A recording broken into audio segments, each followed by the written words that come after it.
Não são todos os dias que você está igual, não é mesmo? Quem sabe hoje você não está muito legal, não é verdade? Não tem dia que você não está muito legal. E tem dia que você está legal ao quadrado, não é verdade? Agora, independente de como nós nos sentimos, se amedrontados, se inseguros, se abatidos, se entristecidos ou alegres, destemidos, o que nos importa é que Ele está em nós. Amém? Nós temos vivido dias muito complexos e muito complicados. E está chegando o inverno. E geralmente, quando está próximo o inverno, chega em alguns irmãos também uma crise depressiva.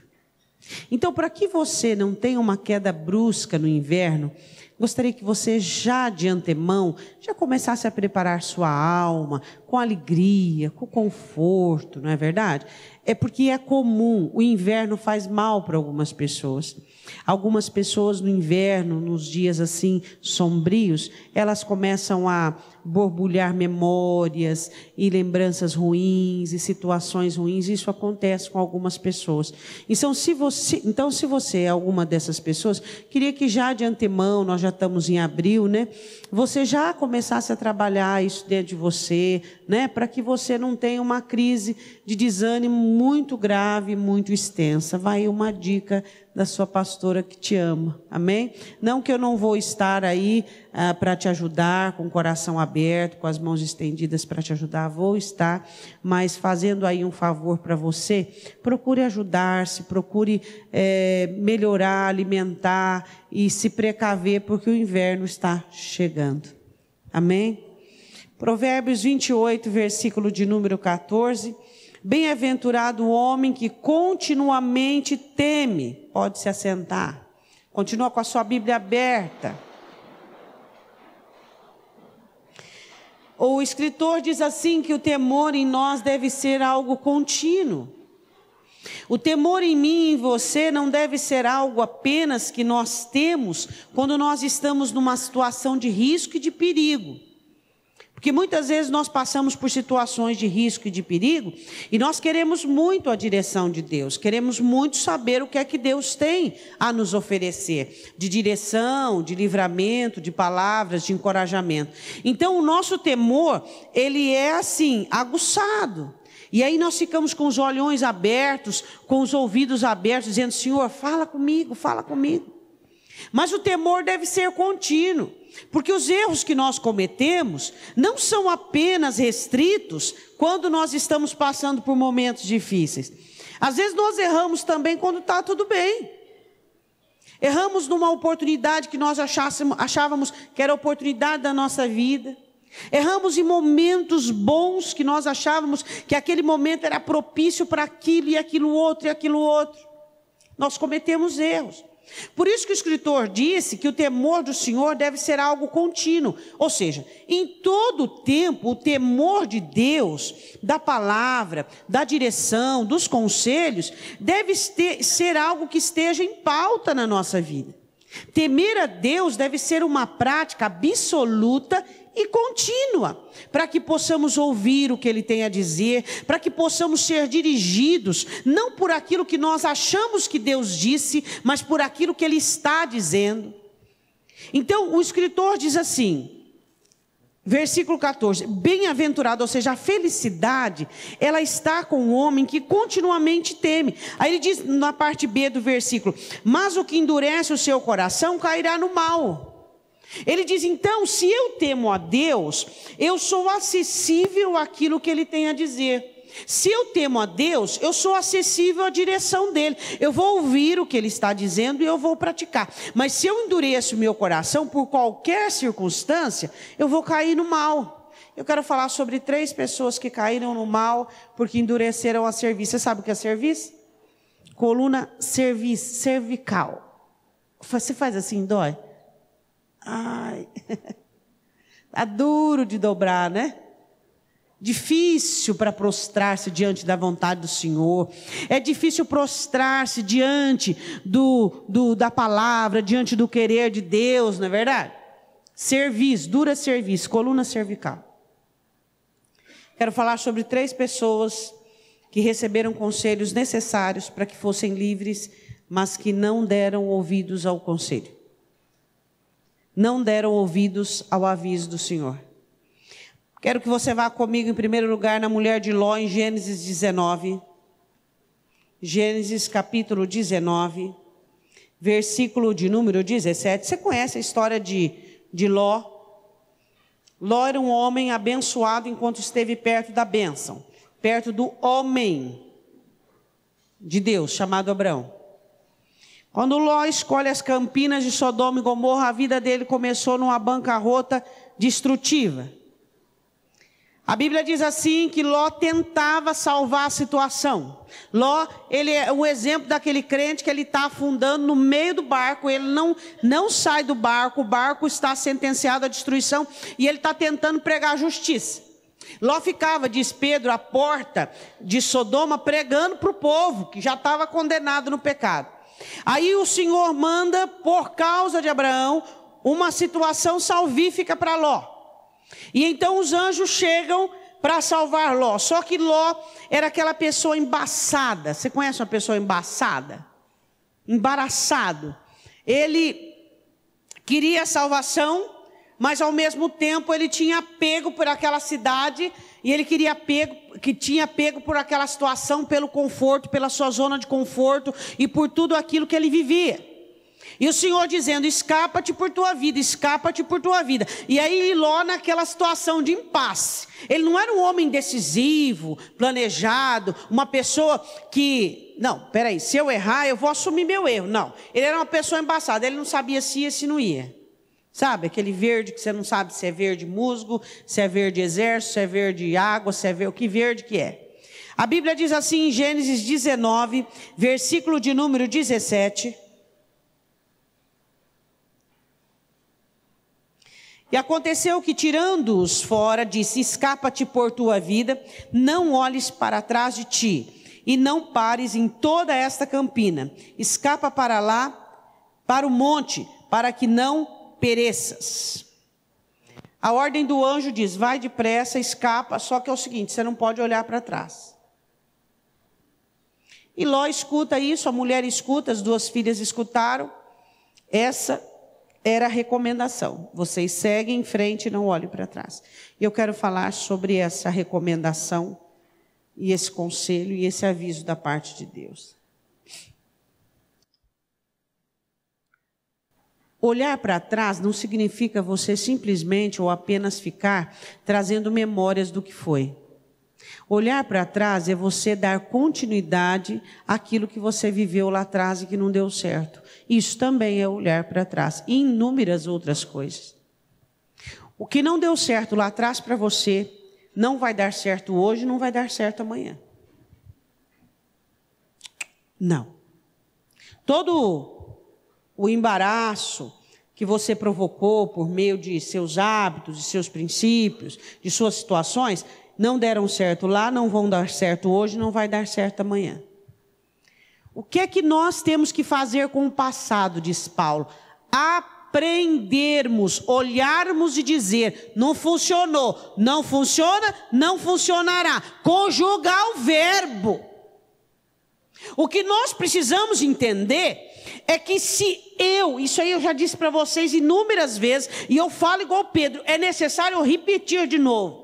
Enquanto você não se desvencilhar do seu passado, você não tem futuro. Você só tem semanas, meses e anos até você envelhecer. Se você não se livrar de hábitos passados, de situações passadas, de pensamentos passados, de essa condensação emocional do passado, não tem futuro para você. Não adianta. O futuro para você é questão de folhinha, sabe, calendário? É só questão de calendário. O que nós precisamos aprender é nos desligarmos daquilo que não deu certo. Você vai ficar com uma dor que se tornou um trauma, porque alguém falhou. E você vai carregar aquilo que ainda produz dores e vai continuar produzindo falhas. Diga para mim, quem é na sua história, no seu tempo de vida, que conseguiu construir alguma coisa em cima de uma dor? Você acha realmente que um crente, ele vai conseguir algo na vida dele ainda dolorido, ainda ferido, ainda embaraçado, você acha que ele vai ser feliz de alguma espécie, de alguma maneira, tentando construir a sua vida em algo que não funciona, que não deu certo? Não vai.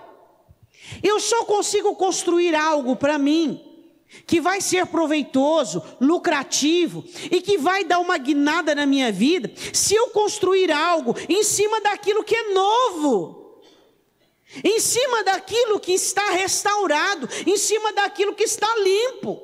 Eu não posso plantar nada em cima de um terreno que já está comprometido por ervas daninhas. Eu não posso fazer isso. Aí o que acontece? Os crentes querem misturar a colheita velha com a nova.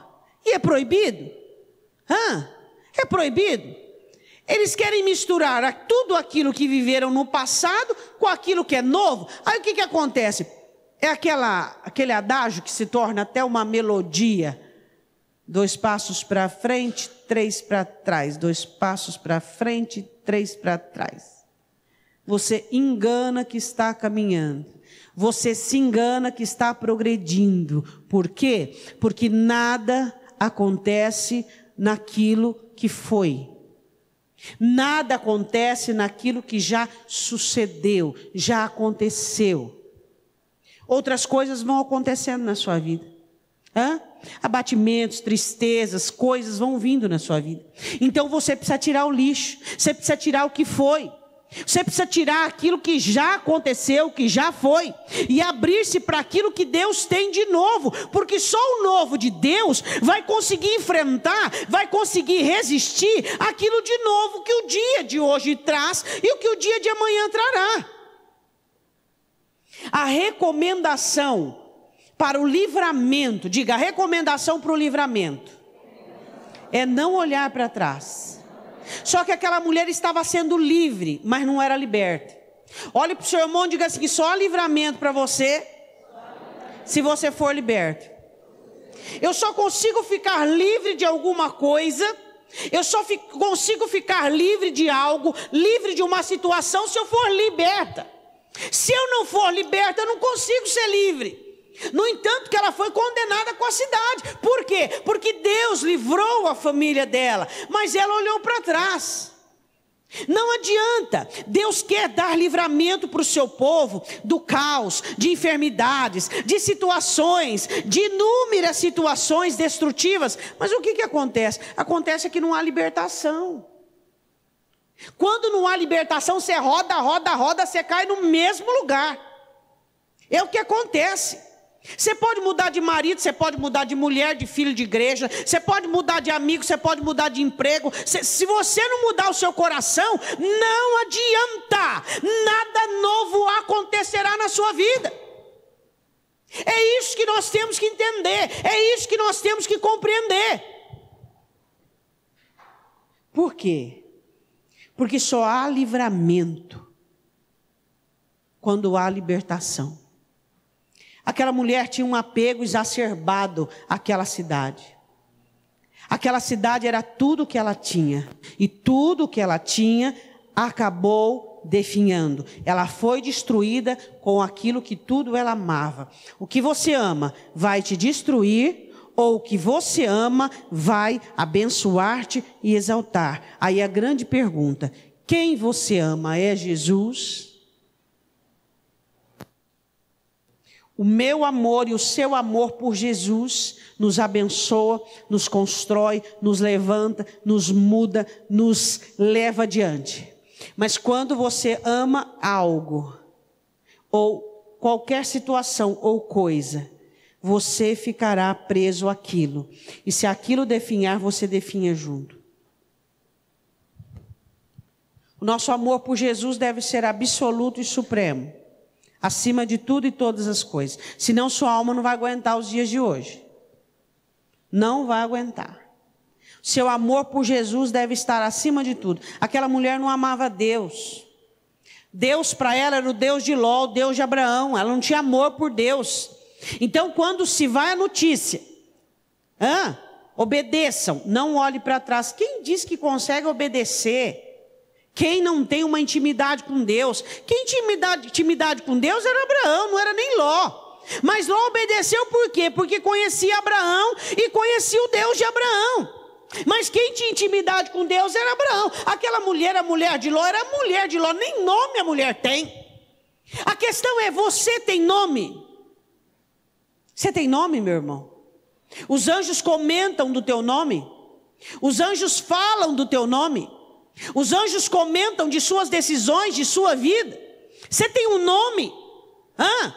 Pastor, eu tenho um nome escrito no livro da vida. Amém. Se você tem um nome escrito no livro da vida, você tem feito história nessa vida e nas regiões celestiais, onde eu e você temos que estar assentados com Cristo. Se nós temos um nome, nós fazemos história. Se nós temos um nome, nós temos serviço para obedecer. Nós temos coração para saber que quando Deus avisa, é sério. Quem conhece a Deus sabe que quando Deus fala, Ele não é homem para que minta, nem filho do homem para que diga e não aconteça. Quem conhece a Deus sabe que não tem meio termo. Agora quem não conhece, o que acontece? Vai obedecer de que jeito? Quando Deus fala uma coisa para mim e para você, a gente leva aquilo no pé da letra.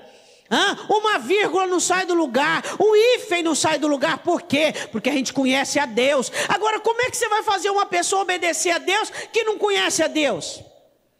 Tudo que aquela mulher tinha era aquela Sodoma dela. Sodoma tipifica na minha vida e na sua vida aquilo que não tem agradado a Deus. Todos nós temos uma Sodoma. Uma Sodoma grande, uma Sodoma média ou uma Sodoma pequena. Mas não importa a Sodoma, o tamanho, se PMG, XG, ela tem que ser eliminada da sua vida. Por quê? Porque é ela quem vai fazer você ficar ligado àquilo que foi, ligado ao seu passado, com aquele mesmo biotipo emocional, com os mesmos caracteres espirituais. Você olha para a sua vida e você deu só sabe aquela questão de garibar para poder vender? Você dá só uma garibada, mas a essência é a mesma, só que a sua essência não engana o diabo. O diabo não olha a aparência, ele sabe o que tem dentro. Não adianta dar uma garibada. Você hoje não é tão fraco como antigamente, porque você faz uso de versículos bíblicos. Mas você ainda continua muito frágil, muito fraco diante das situações, porque você mesmo vê a sua fragilidade. Então você está se enganando. A Bíblia diz no versículo 24, acompanhem comigo. Então o Senhor fez chover enxofre e fogo do Senhor desde o céu sobre Sodoma e Gomorra, e destruiu aquelas cidades e toda aquela campina e todos os moradores daquelas cidades e o que nascia na terra. E a mulher de Ló olhou para trás e ficou convertida numa estátua de sal. Como é que você conserta o que você errou lá atrás? Fazendo de novo? Nem sempre. Mas existe uma maneira de consertar o que você fez de errado lá atrás. Seguir em frente. Estar atento ao comando dele, à voz dele, à direção dele. Aí funciona e dá certo. Porque tem gente que quer fazer de novo.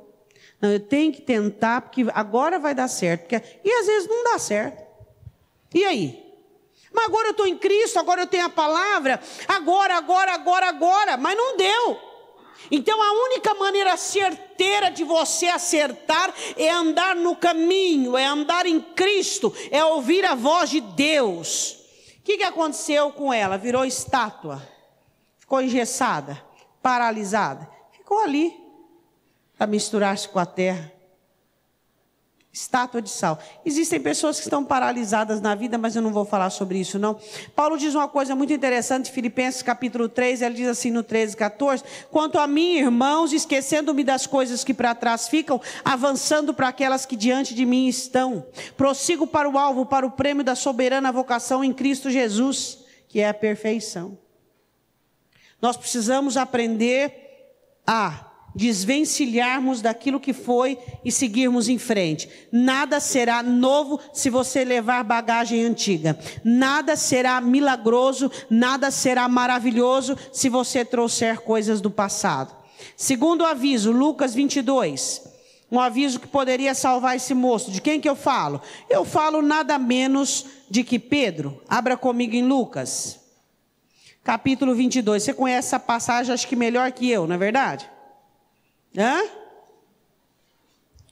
Noite de ceia, noite maravilhosa, confortável, boa, sem chuva, tranquila, tudo certinho. Jesus olha para Pedro e diz: Pedro, Satanás pediu para se andar contigo. Isso é grave, fala para o teu irmão, isso é grave. Isso é muito grave. Pedro não viu gravidade nenhuma nisso. Tem coisas na nossa vida que são graves, só que muitas vezes nós não damos atenção. Vamos aquele tipo brasileirado nosso, sabe, empurrando com a barriga. Vamos ver onde é que vai dar, vamos ver como é que tá, vamos deixar como é que tá para ver como é que fica. Olha, vai ficar pior. Se já tá ruim, se você vai deixar do jeito que tá, vai ficar pior. E aí a pessoa ela vai procrastinando, sendo negligente, aí a coisa piorou, aí ela olha para Deus e fala: escuta, eu vou na igreja, eu cultuo ao Senhor, eu faço oração e a coisa está piorando. Por que está piorando? Falta humanidade ali, falta mão, falta bravura, falta dedicação, falta obras, falta sabedoria, falta criatividade. É o que falta. A Bíblia diz assim que o que Jesus informa a ele é muito grave. É gravíssimo. É gravíssimo. Você consegue perceber a distância de Satanás que ele está perto de você? É? Quando é que Satanás está muito pertinho de você? Você sabe? Tem um sintoma. Um sintoma. Quando você está muito seguro, muito convicto, muito cheio de certeza, Satanás está bem pertinho. Você está muito dominado, muito convencido do mal. Agora, quando você fala: peraí, deixa eu orar, deixa eu buscar a Deus, ele está numa distância boa. Deixa eu ver se é isso mesmo, deixa eu ouvir o Espírito Santo de Deus, deixa eu ver o que Deus quer para a minha vida, deixa eu separar coração, vontade, fraqueza daquilo que Deus... Agora, quando você assume uma situação e você diz: não é isso, pronto, acabou, sem ouvir Deus, sem Deus falar, ele está bem pertinho. Pedro olha para Jesus e diz assim: o quê? Eu? De jeito nenhum. Eis que Satanás pediu para você andar como trigo, 32, mas eu roguei por ti para que a tua fé não desfaleça. E tu, quando te converteres, confirma teus irmãos. Jesus estava dizendo para ele: eu fui e sou o seu intercessor e você não é convertido. Se fosse você, o que você faria? Pastor, eu cairia aos pés de Jesus e diria: Senhor, muito obrigado por ter intercedido por mim, por ter rogado por mim. Me livra desse diabo, desse capeta, dessa miríade, desse acusador, me livra, Senhor, me ajuda. Você faria isso? Quantas vezes nos cultos o Senhor fala sobre inúmeros assuntos, diversas situações enrustidas na sua vida, e aí você continua no mesmo comportamento? Belo sermão. Irmão, não estou aqui para dar sermão, não. Hein? Você acha que eu vim aqui para dar sermão? Estou aqui para pregar a palavra de Deus e dizer para você o que é que Deus está querendo falar. É isso, eu estou aqui para isso. Existe da nossa parte uma prostração, um desalinho. A palavra me desalinha, a palavra me quebranta, me esmurece, me faz igual uma água. É isso que a palavra tem que fazer conosco. Será que se fosse eu e você aqui diante de Pedro, nós não tomaríamos o mesmo posicionamento? Não, eu não tenho isso. Não, comigo não. Tudo bem que a palavra está falando sobre aviso, que Deus já me avisou, mas não é nesse assunto aqui, não. Tal pessoa tinha que estar aqui, porque tinha que estar ouvindo. Olha, se tal pessoa tivesse aqui, mas ia cair como luva. A palavra de Deus não cai como luva, porque ela não é só para as suas mãos. Ela cai como um manto, para cobrir a sua nudez, para poder mudar a sua vida. É isso que nós temos que entender, é isso que nós temos que compreender. A Bíblia diz assim que Pedro, naquele momento, ele se insurge em si mesmo. Ele se adequa a uma segurança própria, a sua religião, aos 3 anos que viu, que aconteceu, que presenciou. Quando Deus fala comigo, Ele fala para me derreter, para me quebrantar. Quando Ele permite que alguma coisa mexa na minha vida, quando Ele quer mudar minha história, Ele quer que eu derreta diante dEle. Eu e você, e que nós nos prostremos e digamos o seguinte: sim, Senhor, o Senhor está certo.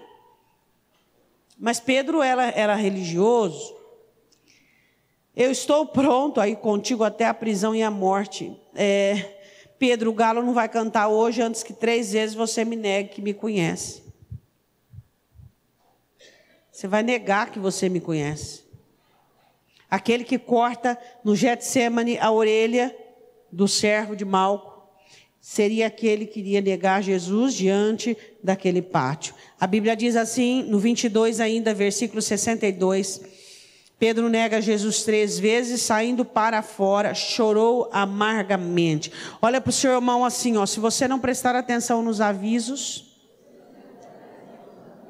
você vai virar estátua de sal ou vai chorar amargamente. Avisos, avisos, avisos, avisos, avisos. Pastor, eu estou levando de boa. Eu não conheço esse versículo na Bíblia, eu estou levando de boa. Você está levando o quê? De boa para quem? O que está sendo bom? Isso aí está explicando o quê? A sua displicência? A sua dura serviço? A sua falta de obediência? Estou levando de boa. Que negócio é levar de boa? Que isso? Nós temos que ser responsáveis aquilo que nós temos ouvido da parte de Deus. Prestarmos atenção porque Ele cuida de nós e Ele fala conosco.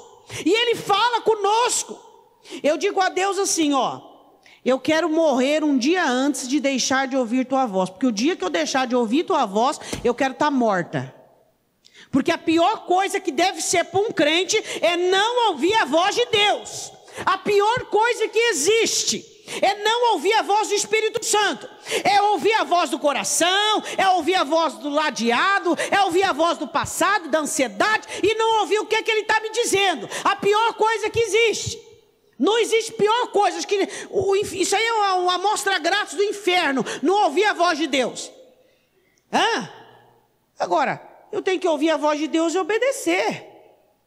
Você leu em Provérbios no começo: bem-aventurado o homem que continuamente teme ao Senhor, mas aquele que endurece a cerviz, ele vai cair no mal. Terceira situação, quero falar de Salomão, 1 Crônicas 28, vai lá comigo. Salomão teve um bom pai. 1 Crônicas 28, versículo de número 9. Só que ele era um homem muito sábio, mas ele não tinha sabedoria para si mesmo. A sabedoria dele foi muito importante para os outros, mas para ele mesmo. Paulo diz assim a Timóteo: Timóteo, muito cuidado, que você pode acabar salvando as outras pessoas e perdendo você mesmo. Eu queria fazer uma pergunta só aqui para poder fazer você entender uma coisa. A Bíblia diz assim, que não pode vedar a boca do boi que está ali malhando o trigo, porque o boi ele tem direito de alimentar ali o que ele está debulhando, o que ele está comendo. Queria perguntar uma coisa para você. Sobre as suas qualidades e as suas boas coisas, você é a primeira pessoa a ser alimentado por isso? Porque às vezes você está passando fome e está fazendo para os outros. Aí acontece o que Paulo disse para Timóteo. Isso aqui não estava no esboço, não. Isso aqui é para alguém, viu? Você não usufrui de tudo que Deus tem te dado, e isso vai parar o quê? Em mãos alheias. E você está definhando enquanto os outros estão gordão, bastadão. A Bíblia diz assim que Salomão, ele era muito sábio, mas para si mesmo não foi nem um pouco. E Davi dá para ele um conselho muito sério. Ele diz o seguinte: Deus é sério. E você tem que agir com ele com seriedade. Deus é sério, tem algum problema para você? Deus manda, tem algum problema para você? Aí Davi disse assim, ô Salomão, você tem que ter coração perfeito. Teu coração tem que ser perfeito. Você não pode aborrecer Deus. Uma coisinha aqui, uma coisinha ali, todo mundo tem. Mas a questão de aborrecer Deus, de ficar com aguilhoada, com isso, aí não dá certo. Sabe? Uma coisinha aqui, uma coisinha ali, e aí o Senhor conserta, o Senhor fala, você muda, arrepende, tá? Mas não persista num erro. Ai daquele que cai na mão de um Deus irado, diz Paulo. 9 de 1 Crônicas 28. Tu, meu filho Salomão, conhece o Deus de teu pai. Primeira coisa que você tem que fazer é conhecer a Deus. Deus não é só aquele Deus, ou aquele Deus, ou aquele Deus, ou aquele Deus. É muito mais fácil conviver com Deus quem conhece a Deus, quem conhece a Escritura. Serve-o com um coração perfeito. Você tem que ter um coração de servo. Sempre. Fala assim para o teu irmão, o que é um coração perfeito? É um coração que entende que Deus manda. Você imagina um coração perfeito, que jeito? É um coração que entende que Deus manda e pronto, é o coração de servo. Deus manda, Ele repreende, você ouve, Ele dirige, você vai, Ele manda. Esse é um coração perfeito. Qual que é o coração perfeito aos olhos de Deus? Um coração obediente. Acabou. Serve-o com o coração perfeito. Aí ele diz assim, e com uma alma voluntária. O que é uma alma voluntária? É aquela carneia de Casas Bahia, 24, 36, 48.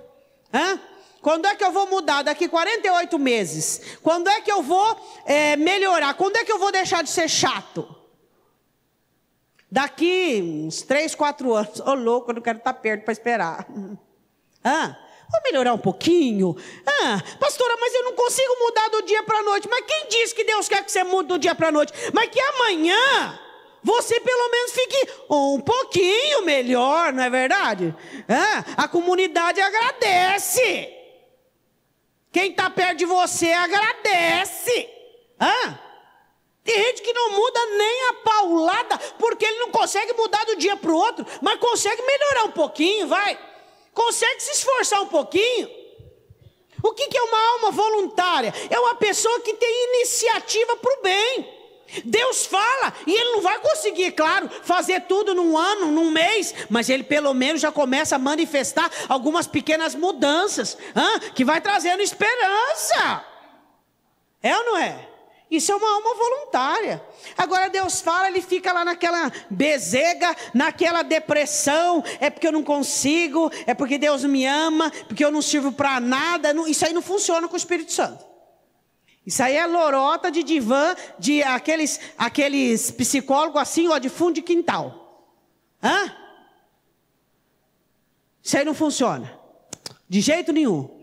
É porque eu não consigo, porque eu não dei certo. E começa naquela depressão, tudo para não mudar. Tudo para não mudar. Até a sua tristeza, Deus sabe se é verdadeira ou se é jogo. Vai jogar para quê? Então o que acontece? Acontece o seguinte, ó, você tem que conhecer a Deus, você tem que ter um coração de servo, obedecer, e você tem que ter uma alma voluntária, você tem que ter iniciativa. É para fazer, vamos começar a fazer. A palavra já fala ajuda. Ninguém vai fazer as coisas por você. É ajuda, a palavra já fala ajuda. O que eu posso te dar é ajuda. O que é ajuda? Ajuda é isso aqui, ó. Estender a mão. O que Deus faz por você? Ele te ajuda. E você tem que fazer a sua parte. Aí você vai ficar esperando o quê? Comece a fazer. Salomão tem uma alma voluntária, uma alma que vai se dedicar, uma alma que manifesta interesse, uma alma que vai melhorando, que vai adiante. Aí ele continua dizendo assim: uma alma voluntária, porque esquadrinha o Senhor todos os corações. Deus conhece o meu coração mais do que eu e o seu coração mais do que você. Isso é muito bom. Ele sabe o que nos causam congestões emocionais. e entende todas as imaginações dos pensamentos. Ele sabe o que você está pensando, se é jogo, o que é, se quer mudar mesmo, se não quer, se é aquelas crises que Israel tinha de choramingação, mas que não vai virar nada. Ele sabe o que você quer tudo. Se o buscares, será achado de ti. Porém, se o deixares, rejeitar-te-á para sempre. Se você buscar o Senhor, Ele vai se permitir ser tocado, Ele vai permitir que saia dele virtude. Mas se você rejeitar, se você não buscar, Deus também terá a mesma reação. Isso aqui deveria ter sido suficiente para isso aqui. Segundo Crônicas 8:11, vai lá comigo, um pouquinho só adiante. Olha o que Salomão sabia. Ele sabia que a filha do rei do Egito não podia entrar nem na casa de Davi, onde esteve a arca. Aqui você vê um homem com temor. Aonde foi parar esse temor, não me pergunto, porque eu não sei. A Bíblia diz assim, em 2 Crônicas 8:11, Salomão fez subir a filha de Faraó da cidade de Davi para a casa que lhe tinha edificado, porque disse, minha mulher não morará na casa de Davi, rei de Israel, porquanto santos são os lugares dos quais entrou a arca do Senhor. E o que aconteceu com esse homem?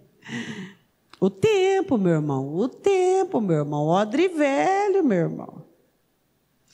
Tem gente que se ele tivesse sido, eu vou falar morrer, porque os crentes não gostam muito dessa palavra. Eu vou falar assim, uma palavra bem bonita. Se ele tivesse sido recolhido pelo Senhor, ficou melhor? Tem crente, se ele tivesse sido recolhido pelo Senhor, no ápice do temor dele, da vivência, meu irmão, ele teria partido em glória. Mas aí o tempo, ele continuou na terra. Começou a ficar odre velho. Começou a perder o avivamento, começou a perder a paixão pelo evangelho, começou a ser religioso, só religioso, liga o piloto automático e vai, e aquele batidão, vocês têm que me aguentar do jeito que eu sou, porque nós é crente, a Bíblia diz que você tem que me suportar, então vamos lá, e aquele batidão, vai se perdendo. Ele não nota que ele vai se perdendo. Meu irmão, uma das coisas que você tem que arrepiar de medo é da religião, de ser crente. De ser crente e não ter fervor no coração por Cristo. De ser crente e não ter fé para mudar a sua vida. De ser crente e não ter avivamento. De ser crente e fazer as coisas metodicamente. De ser crente e cantar e não adorar. De ser crente e tocar e não fazer com que a música suba e toque o coração dele. Você tem que ter medo de religião. Você tem que ter medo de acostumar-se com o culto. Você tem que ter medo de não ver a hora de acabar o culto para ir para a tua panelinha. Cuidado que Jesus pode pôr você numa panela de pressão e pum. É isso que você tem que entender. O tempo foi muito prejudicial para Salomão, por isso que Jesus diz, meretrizes, prostitutas irão tomar os lugares. Por quê? Porque os primeiros serão os últimos e os últimos serão os primeiros. Eu não quero que ninguém último aí, sapecado, que veio sapecado, tome o meu lugar não, meu irmão. Não, eu não vou jogar tudo que eu vivi desde os 7 anos de idade fora, não. De jeito nenhum. E você deveria ter o mesmo pensamento. Se quiser, vem para trás da fila, porque eu estou adiante. Se quer entrar, pode entrar, a porta está aberta, mas vem para trás de mim. Não vou deixar nenhuma prostituta, nenhuma meretriz amar o meu Senhor mais do que eu, ser mais grata do que eu, ser mais devota do que eu. Comigo não, vem para trás da fila.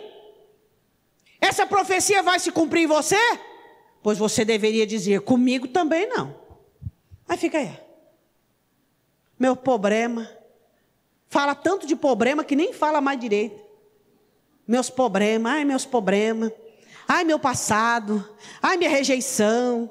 E que tal falar, ai meu Jesus, meu grande amor, minha vida, aquele que é a paixão da minha existência, aquele que eu não vejo a hora de deixar esse corpo em corrupção e ser levado para ti, diante da tua glória, e prostrar-me aos teus pés, onde tudo vai ser queimado, só vai ficar o ouro das minhas obras. Toda a palha das minhas obras e das suas serão queimadas. Só vai ficar o ouro das nossas obras, para que nós coloquemos aos pés dele.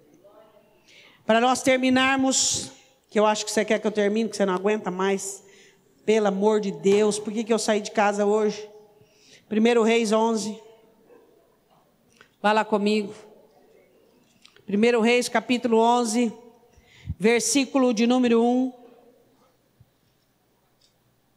Deus está avisando você, não olhe para trás, mulher de Ló. Depois, cuidado com a autossegurança, negar Jesus. Depois, cuidado com tudo. Salomão tinha tudo: sabedoria, bens, paz, governo. Mas perdeu-se por causa do tempo. O Senhor Jesus está falando para você, cuidado com o tempo que você tem de crente. Com a segurança que você tem com o tempo de crente. Já virou crente? 1 Reis 11, o rei Salomão amou muitas mulheres, oh meu Deus. A ordenança para Moisés sobre o rei, que ele podia ter só uma mulher. Amou muitas mulheres estrangeiras, além da filha de Faraó, moabitas, amonitas, edomitas, sodônias, eteias, das nações que o Senhor tinha falado aos filhos de Israel: não chegareis a elas e elas não chegarão a vós. De outra maneira perverterão vós. Estava avisado, gente, peraí.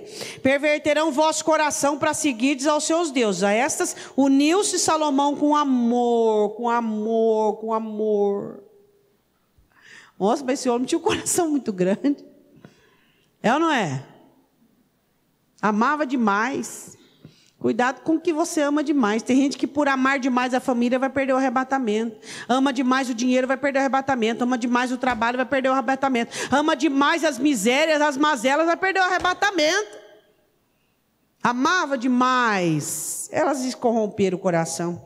Tinha 700 mulheres princesas e 300 concubinas, e suas mulheres... Será que ele sabia o nome de todas elas? Lhe perverteram o coração. Eu digo sempre uma coisa para você, né? E isso encaixa aqui, né? Eu digo sempre para você: nunca queira algo que você não vai dar conta. Nunca. Nunca queira algo que você não é habilitado para aquilo. Hã? Ele era um homem romântico, poeta. É lógico que com muitas mulheres ele ia ficar malucado.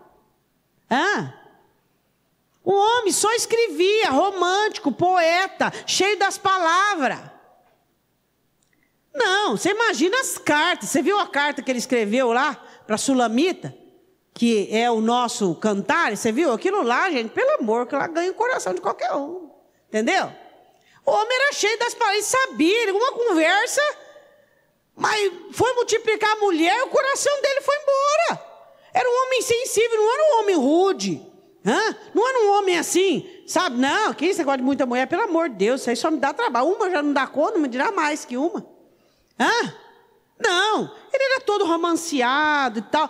Você tem que saber o que você dá conta. O homem não dava conta, esse homem não dava conta de ter tudo esse bando de mulher, não, meu irmão. A Bíblia diz assim no versículo 3, suas mulheres lhe perverteram o coração. Ah, Salaminho, por favor, só um Astarote, só por Astarote. Só um Balaim, vai. Só uma coluninha. O que é uma coluninha? Amor, eu tive uma ideia. Vou fazer um templo para minha deusa. Você não vai falar não para mim, né? Aquela lá fez isso, aquela outra fez. Faz. E foi indo. Jerusalém virou um lugar de templo de ídolos. Você acredita nisso? Um homem que disse: minha mulher não vai entrar na casa do meu pai porque ali entrou a arca. Agora está fazendo casa de deuses para tudo quanto é mulher concubina, e se a amiga da concubina também quisesse, ele faria. Por quê? Não quero que você não dá conta. Fica dentro do teu contexto mesmo, né? É igual aquela velha história que eu digo para você, é igual o pato. Pato quer andar, quer nadar e quer voar. Mas ele faz as três coisas de uma maneira péssima. Ele voa mal, ele nada mal e ele anda mal. Então não adianta. Você é pato? Fica dentro do teu limite. Fica dentro do teu limite, tá bom. Faz aquela oração de Agur. Senhor, não me dê menos do que eu preciso para que eu não murmure e não amaldiçoe, nem mais para que eu não desvie. Me dê dentro da minha porção aquilo que eu vou ficar crente. Aí a Bíblia diz assim, versículo 4, porque sucedeu que no tempo da velhice de Salomão, olha lá, é o tempo, né, irmãos? Suas mulheres, tempo não é o tempo, é a questão que ele foi envelhecendo, por isso que a Bíblia, você não pode envelhecer espiritualmente. Você tem que estar sempre animado. Vê para o teu irmão se ele está animado aí. Está mais acabado do que arroz de terceiro. Tem irmão que está mais acabado que arroz de terceiro. É ou não é? Você olha para ele e está assim, ó. Aí ele fala só misericórdia. Quando fala só misericórdia, sai de perto, porque é perigoso até contaminar. Ó. Porque sucedeu que no tempo da velhice de Salomão, suas mulheres lhe perverteram o coração. Ficou velhinho, bonzinho, bobinho, para seguir outros deuses. E o seu coração não era perfeito. O que Davi disse? Você tem que ter o coração perfeito para com o Senhor seu Deus, como o coração de Davi seu pai. Porque Salomão seguiu a Astarote, deusa dos Sidônios, a Milcom, a abominação dos Amonitas. Assim fez Salomão, que parecia mal aos olhos do Senhor, e não perseverou em seguir ao Senhor como Davi seu pai. Versículo de número 9. Pelo que o Senhor se indignou contra Salomão, porquanto desviara o seu coração do Senhor, Deus de Israel, o qual 2 vezes lhe aparecera. Nas 2 vezes que Deus apareceu, e acerca do mesmo assunto, o Senhor falou com ele, dando ordem, que não seguisse a outros deuses. Porém, não guardou o que o Senhor lhe ordenara. Ele recebeu um aviso. Assim disse o Senhor a Salomão, pois que houve isto em ti, que não guardastes a minha aliança, os meus estatutos que te mandei, certamente rasgarei de ti este reino e o darei a teu servo. Mulher de Ló, avisada, olhou para trás, estátua de sal. Pedro, avisado, não ficou desavisado, não recebeu o aviso, negou Jesus. Salomão, avisado, o tempo não teve uma vida espiritual assídua. O que ele fez? Idólatra, virou idólatra no final da vida. Vá comigo só para nós terminarmos em Provérbios, volta rapidinho, capítulo 3, versículo de número 7 e 12. Provérbios 3, 7 e 12. Isso aqui é para o crente. Olha assim para o teu irmão, fala assim, quantos anos você tem de conversão? Espera a resposta.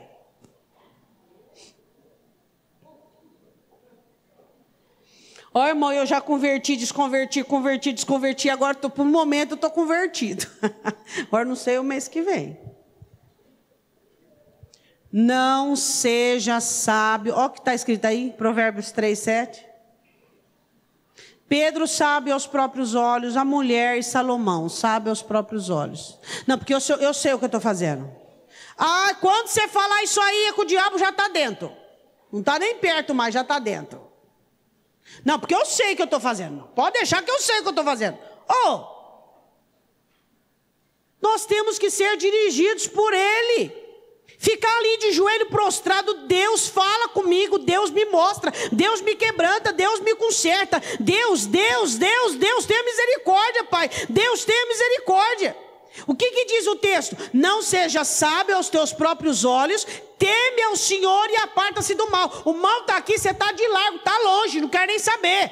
O que diz o versículo de número 12? Porque o Senhor repreende aquele a quem ama, assim como o pai ao filho a quem quer bem. Se Deus me repreende é porque Ele me ama. Se Ele te repreende é porque Ele te ama. E aí o que você faz? Pastora, mas sabe qual que é o meu problema? A minha personalidade. Então eu quero te apresentar o Espírito Santo de Deus. Ele é maior que a sua personalidade, porque a sua personalidade é brasileirada, é contaminada. Só faz o que quer, o que pensa, o que dá, empurra com a barriga. Não sei, vou ver, amanhã eu sei, amanhã eu me viro. Você está virando o quê? O que você está virando? Você está virando enrolão, falastrão. O que você está virando? Não, para com isso aí. Você tem que ser cristão. Você tem que ser de Deus. É isso que nós temos que ser. E não é, eu me viro. Eu vejo o que eu faço. Eu dou um nó, dou um golpe. Que é isso? Tem que ter uma vida de planejamento. E o seu planejamento é: eu não vou olhar para trás. E o seu planejamento é: eu vou identificar quando é que o diabo está perto. Quando eu for sábio aos meus próprios olhos, é porque a coisa está feia para o meu lado. E eu vou prestar atenção naquilo que Jesus me diz. E eu não vou permitir que o tempo me envelheça espiritualmente. Eu vou ter fervor, eu vou ter labor na minha vida cristã. Eu não vou ser uma pessoa que coloque dificuldades. Eu vou ter uma alma voluntária e um coração perfeito para seguir o meu Senhor. Diga glória a Deus. Tem força para isso? Tem pique para isso? Claro que tem. Tem ou não tem? Tem.